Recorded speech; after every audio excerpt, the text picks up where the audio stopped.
আসসালামু আলাইকুম। সুন্দর দিয়ে শুরু করলাম। আমরা লালনে যাওয়ার উদ্দেশ্যে যাচ্ছিলাম। পথে নামাজের বিরতি, জুম্মার নামাজ আদায় করলাম।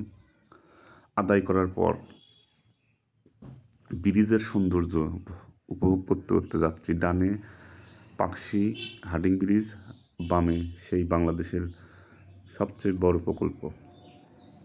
এখন আমরা কুষ্টিয়ার মেন শহরের সৌন্দর্য উপভোগ করতে করতে শহরের উদ্দেশ্যে রওনা দিলাম হোন্ডা নিয়ে। আমরা সবাই দুপুরে খাবার বিরতি শেষ করে, খাওয়া দাওয়া শেষ করে শহর দিয়ে রওনা দিলাম লাভলি টাওয়ারের রোড দিয়ে লালনের মাজারের উদ্দেশ্যে।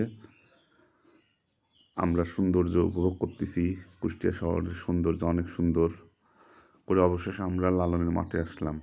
এসেই দেখি অনেক লোক, কয়েক লাখ লোক হবে আমার আইডিয়া। আমরা সবাই লালনের মূল যে মাজার, ওটা দেখার উদ্দেশ্যে যাচ্ছি। এখন সৌন্দর্য 12 বছর আগে একবার আসছিলাম, এইরকম পরিপাটি ছিল না। সুন্দর দৃশ্য, তাই আপনাদের দেখালাম। অবশেষে আমরা লালনের মাজারের উদ্দেশ্যে রওনা দিলাম।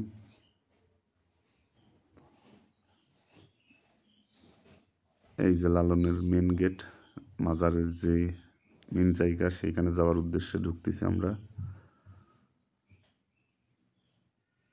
লোক অনেক। ওই যে লালনের মাজার।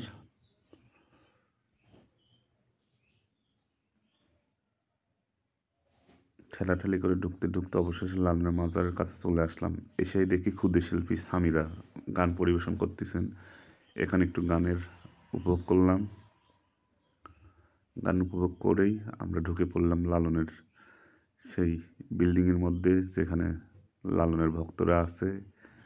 এসে এদের কিছু কালচার দেখলাম, যা আমার কাছে ভালো লাগলো না।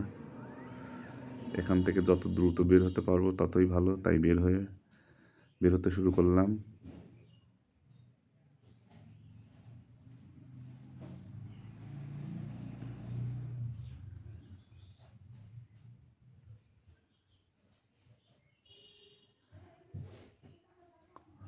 বেরিয়ে আসলাম।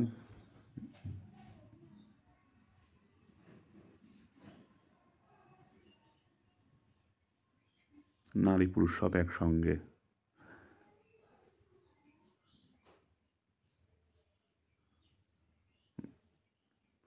অবশেষে রওনা দিলাম বাড়ির উদ্দেশ্যে।